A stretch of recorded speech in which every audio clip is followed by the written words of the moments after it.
They said they would stay out for 29 straight days while American bombs flattened Tehran, while Israeli strikes killed commander after commander, while Iran fired hundreds of missiles at Israel and the Gulf states.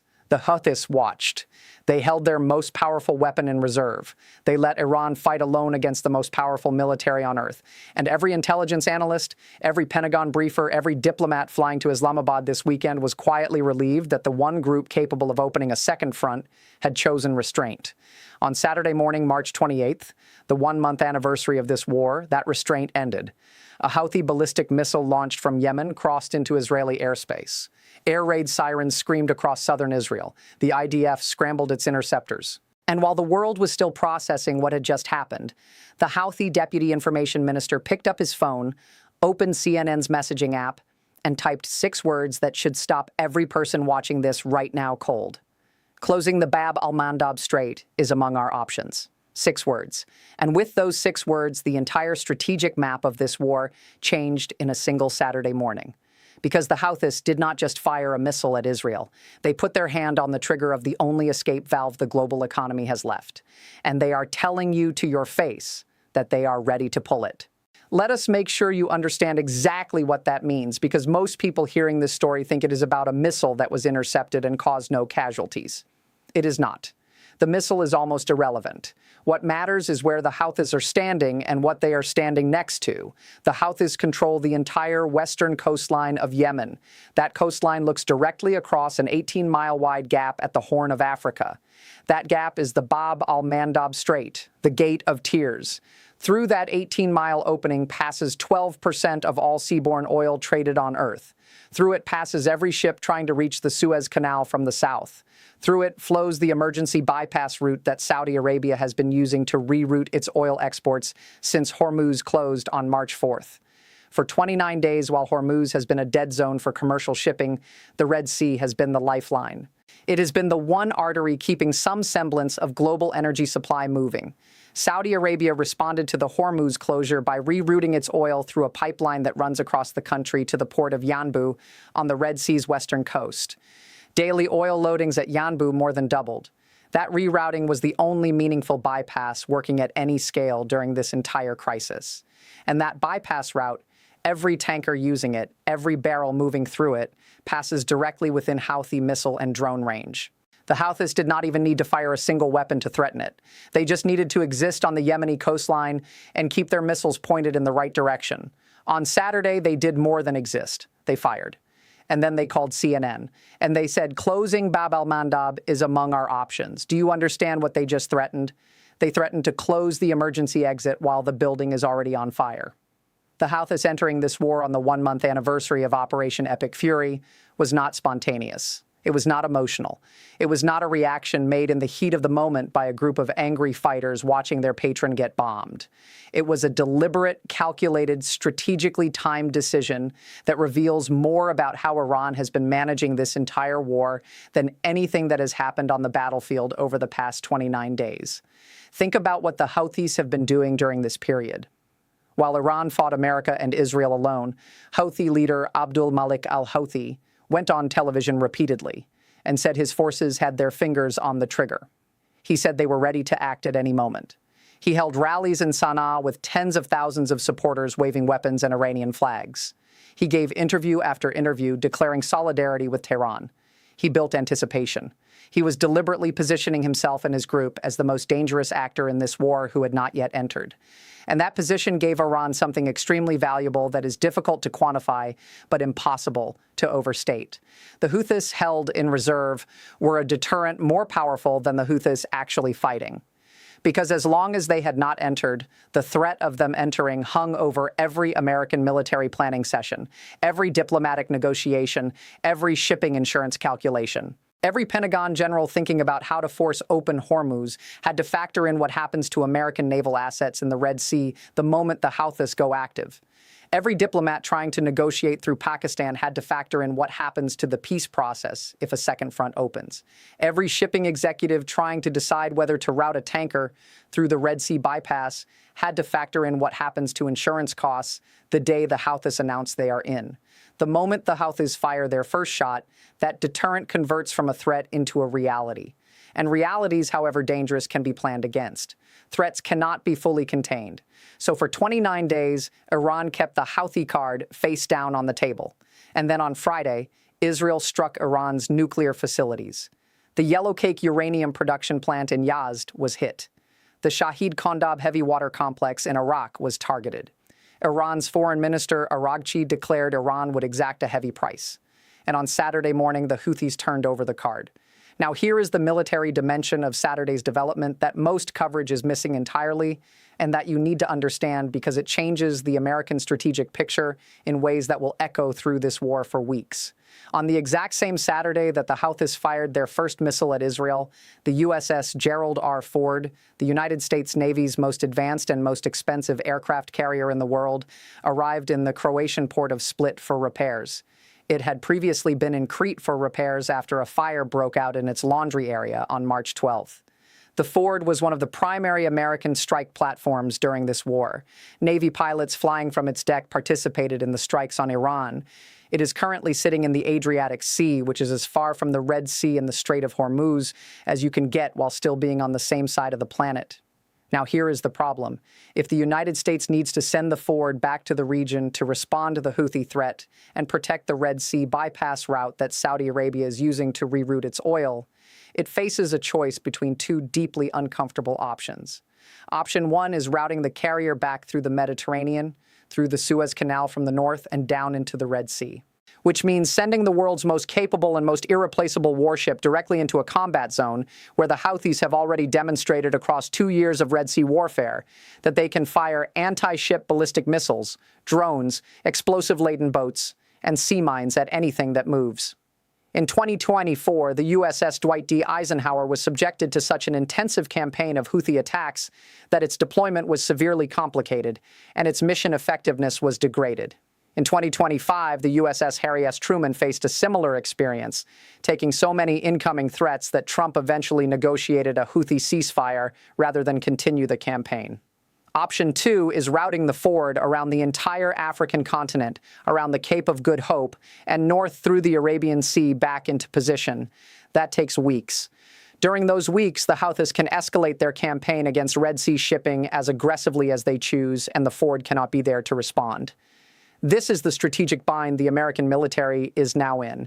It is simultaneously trying to bomb Iran into a diplomatic settlement, negotiate with Iran through Pakistan, deploy 2,500 Marines and 3,000 paratroopers from the 82nd Airborne Division to the region in case diplomacy fails, and now manage the combat entry of a new actor that controls the coastline of the Bab al-Mandab, the second most strategically important maritime choke point on Earth, with its most advanced carrier currently in a Croatian port. The history of what the Houthis did to the Red Sea during the Gaza war is not ancient history. It is the instruction manual for what happens next, and every shipping company in the world knows it. From late 2023 through 2025, the Houthis conducted more than 100 attacks on commercial vessels. They sank ships. They killed sailors. They damaged dozens of tankers and cargo carriers. They fired anti-ship ballistic missiles, cruise missiles, drones, and explosive-laden unmanned boats at vessels that had no connection to Israel other than that their insurance registered in a country the Houthis disapproved of. They achieved their objective without ever formally closing a single strait. They did not need to mine it. They did not need a navy. All they needed was to make the insurance risk high enough that no shipping company's legal department would allow their vessels to transit.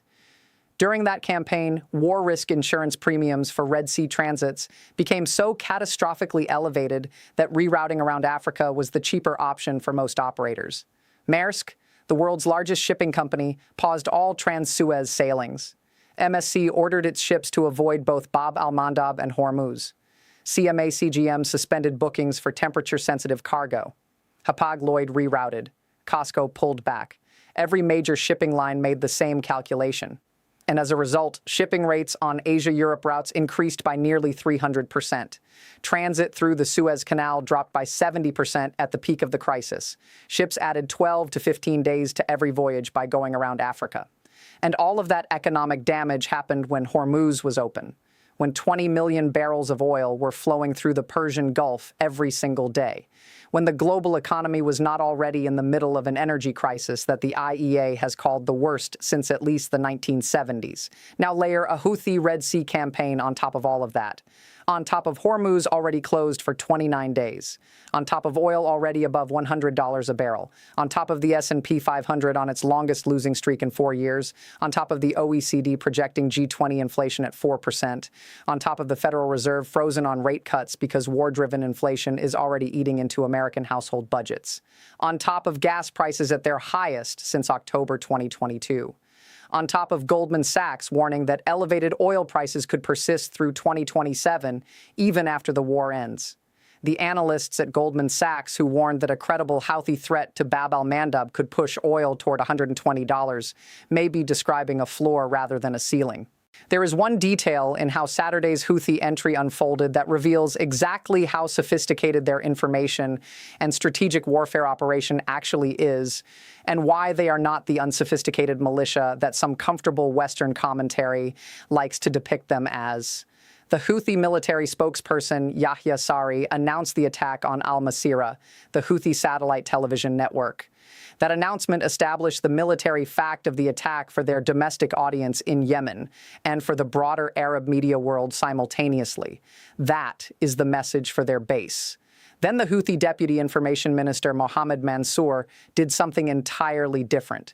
He did not call al-Masirah for his follow-up statement. He did not hold a press conference in Sana'a. He opened CNN's messaging application and sent a text directly to CNN's reporters. He chose the specific outlet that would carry his economic warfare message to the American financial audience, the European policy audience, the global shipping executive audience, the insurance market audience, and the central banking audience simultaneously in a single stroke. And the message he sent was not a threat about killing Israelis or destroying American military bases. It was specifically about the Bab al-Mandab, the economic weapon, the maritime choke point, the thing that moves oil markets and shipping rates and insurance premiums and inflation expectations. He chose CNN. He chose the economic message. He chose the exact 6 words that would do the maximum amount of damage to global market confidence, with the absolute minimum amount of military action. 1 missile. 6 words to CNN. The insurance premium for Red Sea transits will start moving on Monday morning when markets open, and shipping company boards convene their emergency risk committees. That is the level of strategic sophistication the United States is dealing with in Yemen. Now step back and look at the full map of this war as it exists on day 29. Iran is fighting from its own territory with missiles and drones hitting Israel, Kuwait, Saudi Arabia, the UAE, Bahrain, Jordan, and American bases across the Gulf. At least 1,300 people have been killed in Iran since February 28th, according to the Iranian Red Crescent. Hezbollah in Lebanon has fired more than 3,500 missiles and drones at Israel since March 2nd.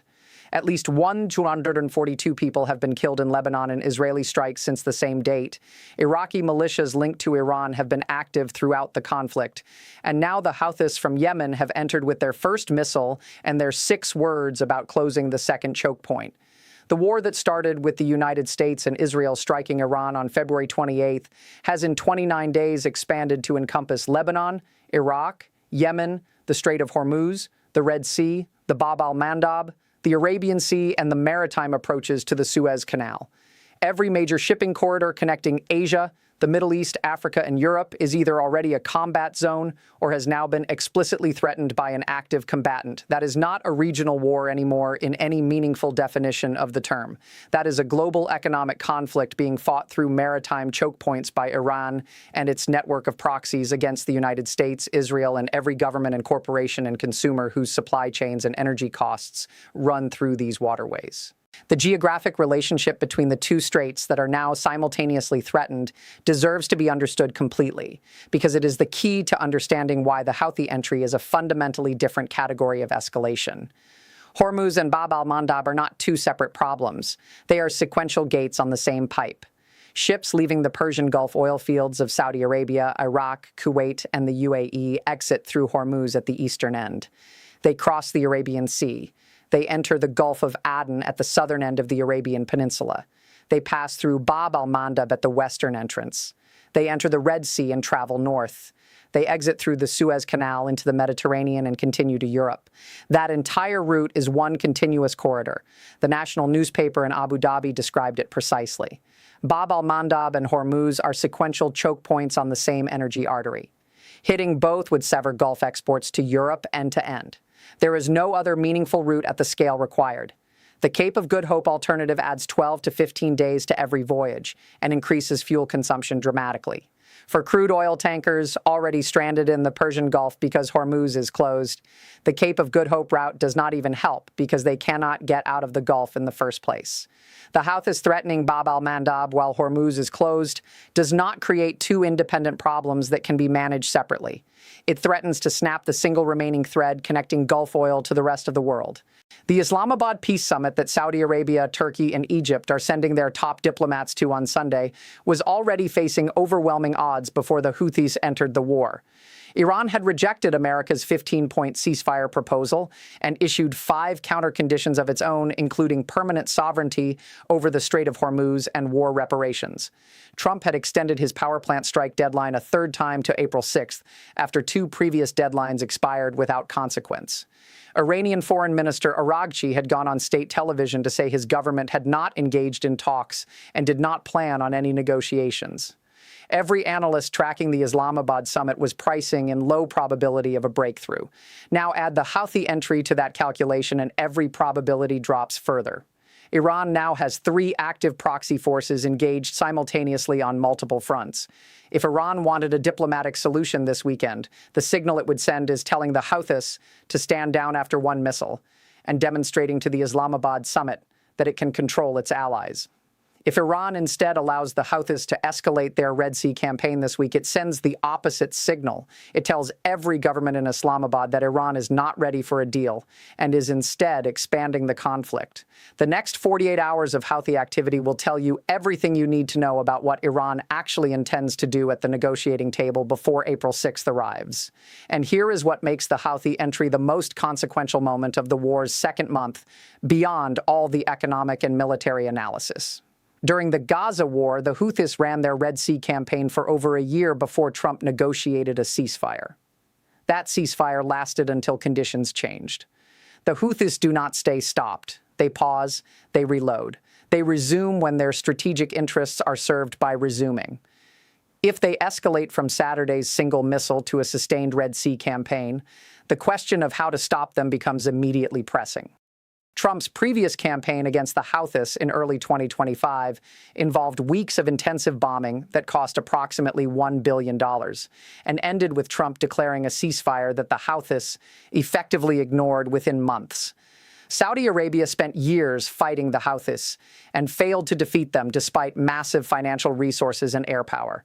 The Houthis have proven across almost a decade of conflict that they are extremely difficult to degrade militarily in any sustainable way because they operate across difficult terrain, disperse their weapons systems, and have a continuous supply line from Iran that the United States has not been able to permanently sever. Opening a military campaign against the Houthis in Yemen while simultaneously bombing Iran and deploying ground forces to the Persian Gulf would stretch American military resources in ways that even the Pentagon would describe as deeply challenging. The Joint Chiefs Chairman and the Defense Secretary have already been asked about this. Their answers have been notably careful. That carefulness is its own message. What the Houthis understand better than almost any actor in this conflict is that their power is asymmetric in a way that favors them specifically in the current situation. Their drones and missiles are cheap. Intercepting them is expensive. Every Houthi drone that gets shot down by an American warship costs the United States 10 to 20 times more to intercept than it costs the Houthis to build and launch. During the Gaza war campaign, the United States burned through interceptor missiles at a rate that raised serious questions about supply chains and production capacity. Now add that burn rate to an ongoing campaign against Iran that has already consumed enormous quantities of precision munitions, and you begin to see the arithmetic that worries American military planners most. The Houthis do not need to win a military confrontation with the United States Navy. They just need to make the Red Sea expensive and dangerous enough that shipping companies make the insurance calculation and pull out. And based on everything they demonstrated from 2023 to 2025, they know exactly how to do that. The Gate of Tears. That is the translation of Bab al-Mandab, named by sailors over centuries who found its navigation treacherous, its currents difficult, and its shores dangerous. For 29 days, it has been the world's last hope for some alternative to the Hormuz catastrophe. On Saturday morning, a Houthi missile crossed into Israeli airspace, and a Houthi official sent 6 words to CNN. The Gate of Tears has never been more appropriately named than it is right now. Because if those 6 words become a military campaign, the tears will not be limited to the sailors navigating those waters. They will be felt in every country whose energy costs, food prices, and economic growth are now held hostage to whether 29 days of war in the Persian Gulf becomes something far larger and far harder to stop.